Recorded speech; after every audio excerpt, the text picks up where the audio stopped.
Hello student, welcome to the next lecture of chapter our environment. तो our environment का chapter हम पिछले कुछ क्लासेस से हम डिस्कस कर रहे थे और काफ़ी सारी चीज़ें हमने इसमें डिस्कस की थी।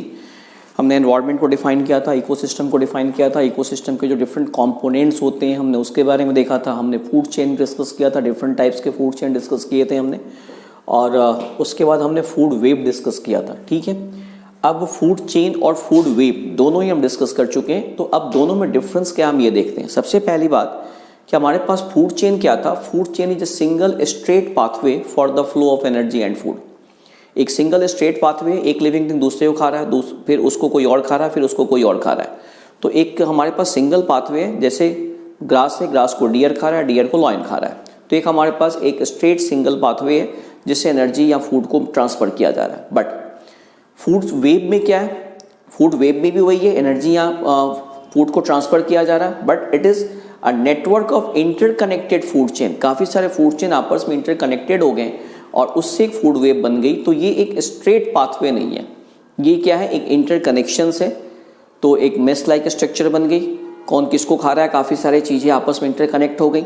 एक डिफरेंस तो ये हुआ। दूसरा डिफरेंस क्या है, फूड चेन में क्या है कि मैक्सिमम 4 to 5 स्पीसीज, 4 से 5 स्पीसीज इन्वॉल्व होंगे, यानी जितने ट्रॉफिक लेवल होंगे उतने स्पीसीज इन्वॉल्व हैं, या उतने मतलब पॉपुलेशन इन्वॉल्व है। तो हमारे पास maximum 4 to 5 population of different species involve होंगे।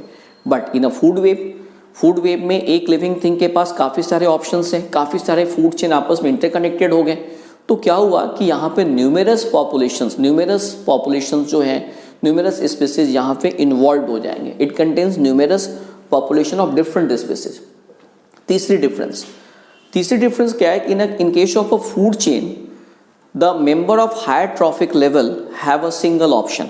जैसे अभी मैंने एग्जांपल दिया, ग्रास को डियर खा रहा है, डियर को लॉयन खा रहा है। लॉयन के पास इस फूड चेन में एक ही ऑप्शन है कि वो डियर को खाएगा। But in a food web जो हायर ट्रॉफिक लेवल पे जो ऑर्गेनिजम्स हैं उनके पास फूड के लिए काफ़ी ऑल्टरनेटिव अवेलेबल है। लॉयन डियर को भी खा सकता है, मॉन्की को भी खा सकता है, रैबिट को भी खा सकता है, वाइल्ड कैट पे भी खा सकता है। तो इस तरह से फूड वेब में क्या है कि जो हायर ट्रॉफिक लेवल पे जो ऑर्गेनिजम्स हैं उनके पास काफ़ी सारी ऑल्टरनेटिव अवेलेबल है। तो ये सारे हमारे पास डिफरेंसेज हो गए। तो इन डिफरेंसेज को लिखते हैं हम।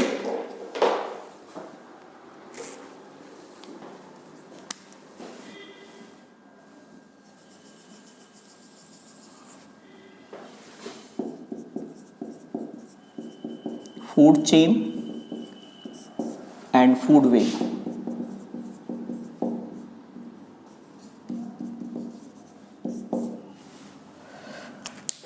तो देखिए, फूड चेन में हमारे पास पहला पॉइंट क्या हुआ, a single straight pathway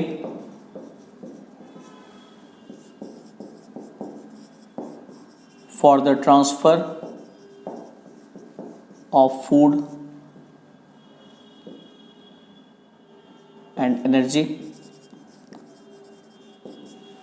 and here interconnected different जो pathway हैं,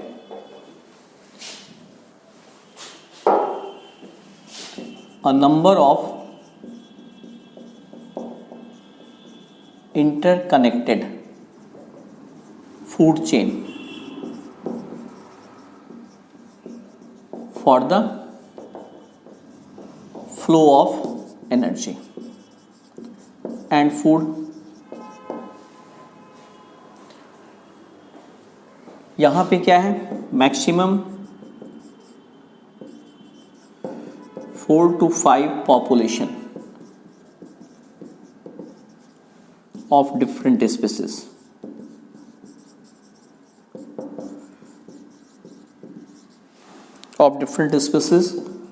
are involved। ऑब्वियसली जितने ट्रॉफिक लेवल होंगे, स्ट्रेट पाथ पे जितने ट्रॉफिक लेवल होंगे उतनी पॉपुलेशन उतनी स्पीसीज यहाँ पे इन्वॉल्व होगी। बट यहाँ पे क्या है, यहाँ पे numerous population of different species, numerous population of different species are involved.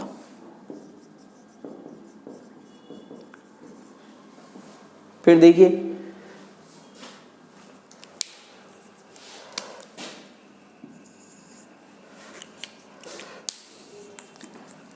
Member of higher trophic level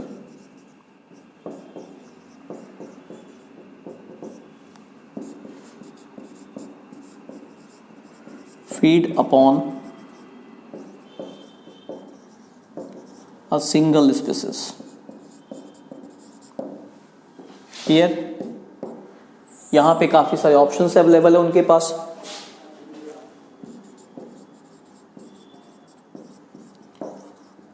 member of higher trophic level have different alternatives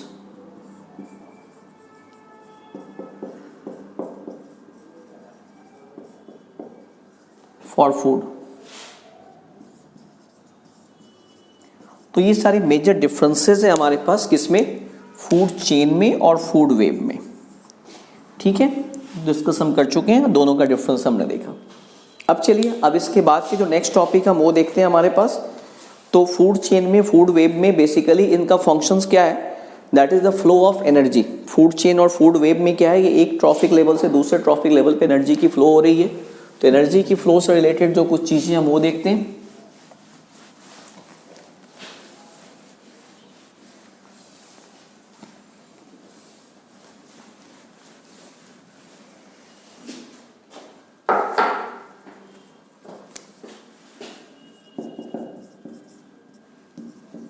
flow of energy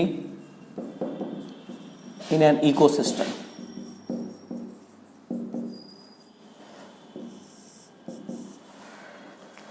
चलिए इसमें हमारे पास एक पहले लॉ है, that is Lindemann 10% law. Lindemann's 10% law. According to this law एक trophic level से दूसरे ट्रॉफिक लेवल तक जो एनर्जी जो ट्रांसफर होती है दैट इज ओनली 10%। मतलब जैसे मान लो ग्रास को हर्बीवोर्स खा रहा है, तो जितना ग्रास वो खाएगा उसका 10% जो है उसके बॉडी मास में कन्वर्ट होता है। ग्रास को डियर ने खाया तो जितने ग्रास उसने खाया उसका 10% जो है वो उसके बॉडी मास में कन्वर्ट होता है। अब डियर को लॉयन खा रहा है तो जितना मतलब लॉयन जो डियर का जितना वेट होगा, जितना उसका बॉडी मास होगा, उसका 10% जो है वो आपको लॉयन के बॉडी मास में कन्वर्ट होगा। बाकी 90% कहाँ गया? बाकी 90% जो है वो डिफरेंट लाइफ प्रोसेसेस को परफॉर्म करने में खर्च हो जाता है। फूड को डाइजेस्ट करने में, रेस्पिरेशन में, ब्लड के सर्कुलेशन में, डिफरेंट जो प्रोसेसेस जो हो रही हैं, और फिर जो डेकम्पोजर्स को जब अवेलेबल किया जाता है तो काफ़ी सारी इसमें आपको लॉस्ट हो जाती है। तो only the 10% of energy is transfer from one trophic level to another trophic level. ठीक है, तो यू कैन राइट ओनली ये लॉ जो था this was given by Lindeman in 1942 में लॉ इन्होंने दिया था। तो only according to this only 10% of energy is transferred from one trophic level to another। बाकी जो है rest 90% is lost in performing respiration, digestion and other processes।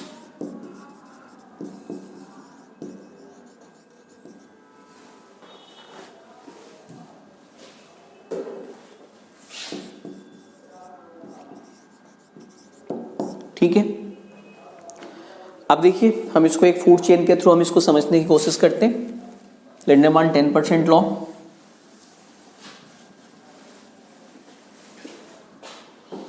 हमारे पास एक फूड चेन है, एक सिंपल फूड चेन हमने लिया, plant, dear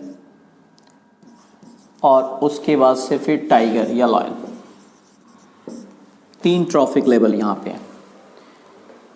the ultimate source of energy in any ecosystem is solar energy, sun. अब देखिए सन से जो एनर्जी आ रही है, पहले हम उसकी बात करते हैं। सन की एनर्जी आ रही है इसमें, सन की एनर्जी यहाँ पे आई। अब सन की जो एनर्जी आएगी उसका कितना परसेंट प्लांट अब्जॉर्ब करेंगे? 10%? नहीं, दिस इज ओनली 1%। जितनी एनर्जी सन की हम तक आती है उसका 1% ग्रीन प्लांट अब्जॉर्ब करते हैं। जितनी आती है, कितनी एनर्जी है वो तो उसकी बात हम नहीं करेंगे, तो काफ़ी ज़्यादा है। मान लीजिए कि सन से जो एनर्जी आ रही है दैट इज 10,000 जूल, तो 10,000 जूल का 1% अवेलेबल होगा किसको? प्लांट को।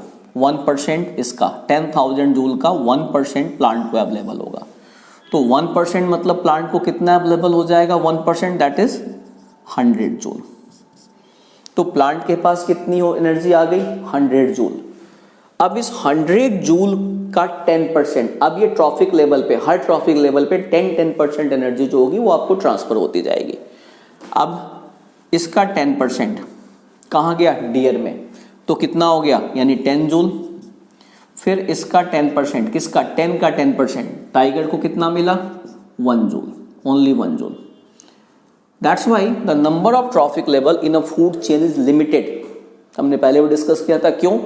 जैसे जैसे ट्रॉफिक लेवल बढ़ेगा वैसे वैसे एनर्जी जो होगी वो काफ़ी कम होती जाएगी। ये क्वेश्चन पूछा जाता है, why the number of trophic level in a food chain is limited. क्यों? अकॉर्डिंग टू रीजन क्या देंगे? According to Lindemann 10% law, only 10% of energy is available to the next trophic level. So as the number of trophic level increases, the energy transfer becomes negligible. The energy transfer become less and less. तो finally जो last तक पहुंचेगा वो काफ़ी कम होगा। जैसे देखो इसी ट्रॉफिक लेवल को मैं और थोड़ा सा मैं बड़ा करता हूँ। जैसे मैंने यहाँ पे ले लिया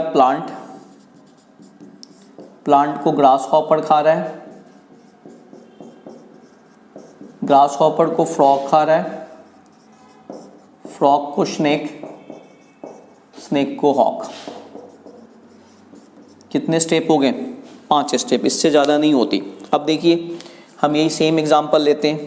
100 जूल एनर्जी प्लांट के पास अवेलेबल है। अब इसका 10% दैट इज 10 जूल किसको अवेलेबल हुई? ग्रास हॉपर को। अब 10 का 10% दैट इज 1 जूल किसको अवेलेबल हुई? फ्रॉग को। 1 का 10% दैट इज 0.1 जूल किसको अवेलेबल हुई? स्नेक को।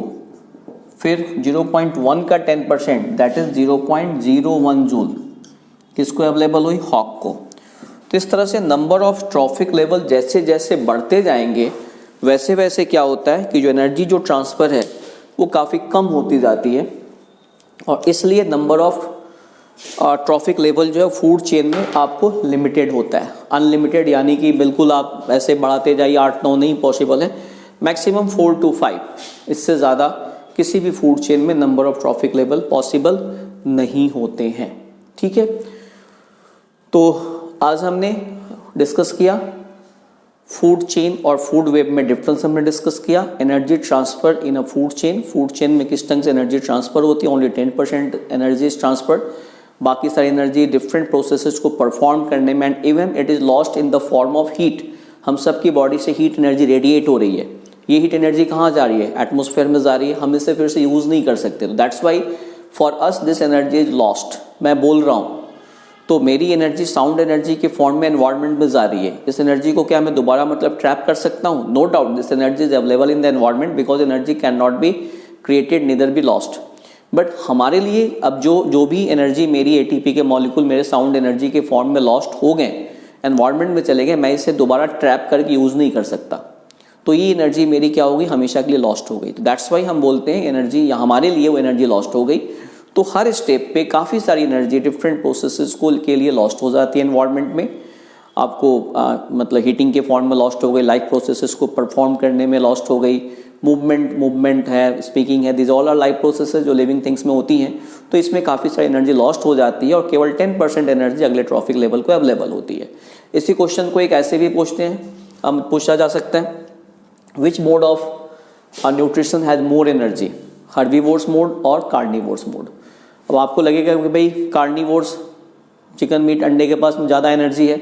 नहीं, अगर अकॉर्डिंग टू फूड चेन देखा जाए तो हमारे पास क्या है, ऑब्वियसली इसके पास ज़्यादा एनर्जी अवेलेबल है। हम इस सेंस में देखेंगे, हम इकोसिस्टम के सेंस में देखेंगे। तो यहाँ पे क्या है, डियर को ज़्यादा एनर्जी मिल रही है एज कम्पेयर टू टाइगर।